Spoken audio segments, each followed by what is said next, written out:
प्रेम से बोलिए गुरु भगवान की जय। देवियों एवं सज्जनों, फिर अगले भाग में उस परम ज्ञान के साथ उपस्थित हूँ। तो एक सेठ जी थे, तो संत के पास सत्संग सुनने के लिए रोज जाते थे। उनका नियम था, रोज शाम के समय जाते थे। और एक संत थे, उनके यहाँ सत्संग शाम के समय होता था। वो जाते थे, अपना सत्संग सुनते थे और आते थे। सेठ जी के बहुत बड़ा दुकान था, शाम के समय निकालते थे और निश्चित रूप से उस कथा में शामिल होते थे। तो एक दिन सेठ जी को कहीं जाना था, तो उस संत से बोले कि प्रभु, हमको तो कल रहना नहीं है, सो हमारा जो रोज का जो कथा का जो नियम है वो तो टूट जाएगा। इसलिए हम चिंता में पड़ गए कि हम जाना भी जरूरी है और इधर कथा भी छूट जाएगा, इसका भी चिंता है, सो हम क्या करें। तो संत बताए, देखो तुम्हारे पास कोई पुत्र है? तो वो कहे कि हाँ है। तो कहा जो उसका उम्र कितना है? तो बोला कि 18 साल। तो संत बोले कोई बात नहीं है, संतान भी तो तुम्हारा ही है, यदि उसको भेज देगा कथा का तुम्हारा जो नियम है वो बद्ध नहीं होगा, चलता रहेगा अनवरत, इसलिए कि तुम्हारी जगह तुम्हारा पुत्र उस कथा को श्रवण कर लिया। तो कहा जे ठीक है प्रभु।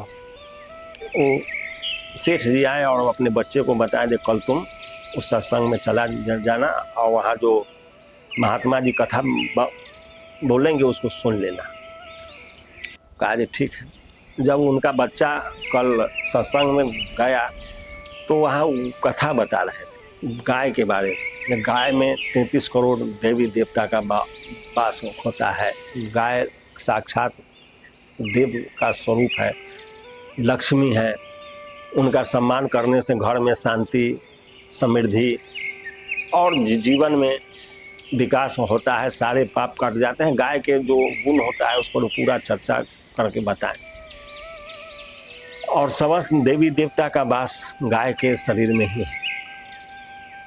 तो बच्चा वहाँ से कथा सुन के आया और कल हो गए सेठ जी थे नहीं। सुबह में जब दुकान पर अपना गया, दुकान खोला तो उधर से गाय चली आ रही थी। तो उनका सेठ जी के बेटा सोचा जे आई तो अहो भाग रात कथा सुने, आज समस्त देवी देवता मेरे दुकान पर आ गए।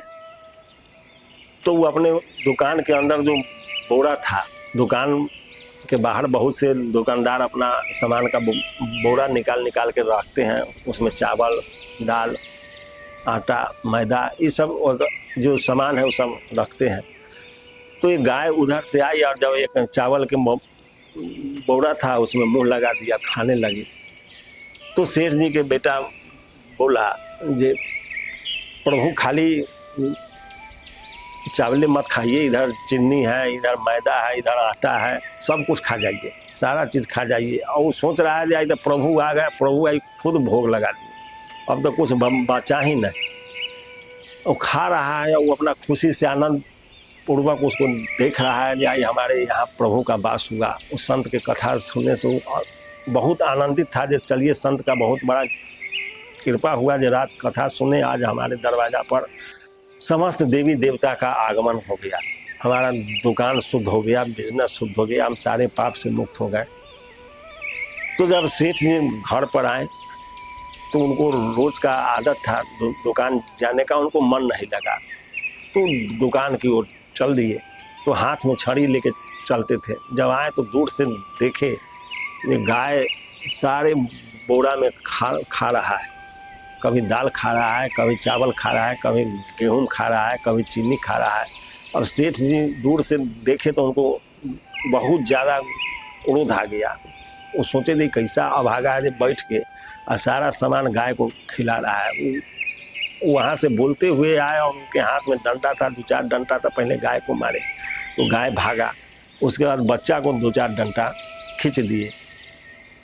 तो जब गाय के मारे तो उनका बेटा बोला कि पिताजी क्यों मार रहे हैं? इस समस्त देवी देवता यहाँ आगमन हो गया, सब लोग पधार गए, सब लोग भोजन कर रहे हैं और आप उन पर डंडा चला दिए। तो कहा दे अरे यह बात तुमको कौन कहा दे गाय में समस्त देवी देवता है, तो कहा दे कल कथा में गए तो महात्मा जी बता रहे गाय के शरीर में समस्त देवी देवता का वास होता है। इसलिए हम उस गाय जब आया तो हम गाय माता का पूरा सम्मान करने लगे। जब समस्त देवी देवता आ गए तब कुछ बचा ही नहीं, कथा का फल मिल गया। तो सेठ जी अपने पुत्र को कहे अरे अभागा तुम कथा को हियाँ तक उठा के लाया, अरे कथा वहीं सुनो वहीं छोड़ दो, कथा लाने का चीज़। तो कहा दे भाई महात्मा जी बता रहे थे, आप कहते हैं वहीं छोड़ देने के लिए। तो कहा दे ना ना कथा हियाँ नहीं लाया जाता है, कथा जहाँ सुनो वहीं छोड़ दो। तो उनका बच्चा बहुत आश्चर्य में आ गया कि आप हमको सत्संग में भेजे और वहाँ से जब हम सीख के आए, वहाँ से सुन के आए और आप उस चीज़ का खंडन कर रहे हैं, तो फिर आप क्यों जाते हैं, आपको भी नहीं जाना चाहिए। तो सेठ जी कहा है कि ये सब एक लोकाचारी है, एक परंपरा है, यह दिखाया जाता है जब हम भक्ति भजन करते हैं, उस पर अमल नहीं करना है। और तुम्हारे तरह यदि आदमी हो तो बर्बाद हो जाएगा। इसलिए संत की बात वहीं सुनो जहाँ उनका जगह है, फिर उठो तो उनको वहीं छोड़ दो या चल दो। तो जीवन में कष्ट का मेन कारण यही है, मुख्य कारण जो लोग कहते हैं जब हम कथा सुनते हैं, प्रवचन सुनते हैं, भक्ति करते हैं, लेकिन लाभ नहीं हो रहा है। तो लाभ यही नहीं हो रहा है कि जब हम सुनते हैं वहीं छोड़ देते हैं। दुख का सबसे बड़ा कारण यही है। और यहाँ समस्त शास्त्रों में यही बताया गया है कि महादेव जी माता पार्वती को कह रहे हैं कि हे उमा इस पावन चरित्र को सुनो। याज्ञवल्लभ जी भारद्वाज मुनि से कह रहे हैं कि इस पावन चरित्र को सुनो। काग भवसेंडी जी गरुड़ को कह रहे हैं कि इस पावन चरित्र को सुनो।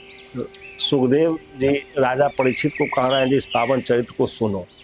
जब जीवन में सुनने लगिएगा तभी किसी चीज़ का लाभ आपको प्राप्त होगा। जब तक सुनिएगा नहीं तब तक कोई चीज़ की प्राप्ति आपको कभी नहीं होगा, चाहे आप कहीं चल जाइए। जैसे घर में ही कहा जाता है ना, लोग एक दूसरे को बोलता है कि ये तब हमारा सुनिए नहीं रहा है, ये मेरा सुनिए नहीं रहा। माता पिता बच्चों को बोलते हैं कि मेरा बात ही नहीं सुन रहा है, बच्चा बोलता है कि माता पिता हमारी बात नहीं सुन रहे हैं, पड़ोसी को बोलता है कि मेरा बात नहीं सुन रहे हैं।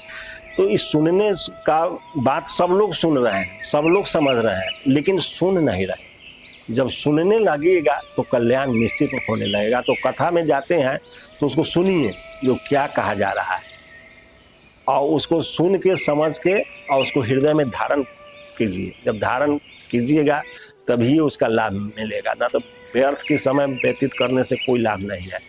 तो संत महापुरुष का वाणी जो है जब आप सुनिएगा तभी उसका लाभ होगा, समय व्यतीत करने से कुछ नहीं मिलता है। उस सेठ जी के तरह जीवन भर कथा में जाते रहे और अंत में अपने पुत्र पर ही उसका दूसरा अर्थ समझाने लगे। तो जीवन सुनने का है, सुनने के बाद ही समझ सकते हैं। जीवन में सब कुछ सुनने के बाद ही जन्म होता है। जब शिक्षक बच्चे को पढ़ाते हैं, बच्चा जब सुनता है तभी वो उस विद्या को ग्रहण करता है और विद्वान बनता है। यदि गुरु के बताए हुए मार्ग को यदि कोई शिष्य सुने ही नहीं तो समझेगा क्या। तो सुनने का तात्पर्य है उसको सुनिए तो हृदय में धारण कीजिए, श्रद्धा पूरी आत्मा से, मन से, विचार से उनके वाणी को सुनिए। सुनिएगा तो आपका कल्याण निश्चित होगा। इसलिए सभी महापुरुष लोग सभी शास्त्रों में सुनने के लिए कहा गया है, तो कल्याण निश्चित होता है, इसमें कोई संदेह नहीं है। इसलिए मन वचन कर्म से चतुराई छोड़कर प्रभु के शरण ग्रहण कीजिए और राम राम रटते रहिए। राम राम रटते रहिएगा तो आपका सारा शोक, रोग, भय, दुख सब समाप्त हो जाएगा। महामंत्र है, महामंत्र जिए जपत महेश्वर। भगवान भोलेनाथ सदगुरु है, उनके द्वारा यह उपदेश बताया जा रहा है कि महामंत्र राम नाम है। इसलिए उस महाप्रभु के, महागुरु के, महादेव जी के बात को समझकर राम नाम का भजन कीजिए, कहीं अन्यंत्र भटकने की आवश्यकता नहीं है। आपका सारा समस्या समाप्त हो जाएगा और इस संसार से आप जन्म मरण के चक्कर से मुक्त हो जाइएगा। यही राम नाम की महिमा है और यही कथा का महिमा है। कथा में जाते हैं तो सुनिए, श्रवण उसी को कहा गया है। श्रवण मतलब सुनना ही होता है, तो कथा को श्रवण कीजिए, आप प्रभु का मनन कीजिए तो कल्याण निश्चित होगा। फिर अगले भाग में जय गुरु।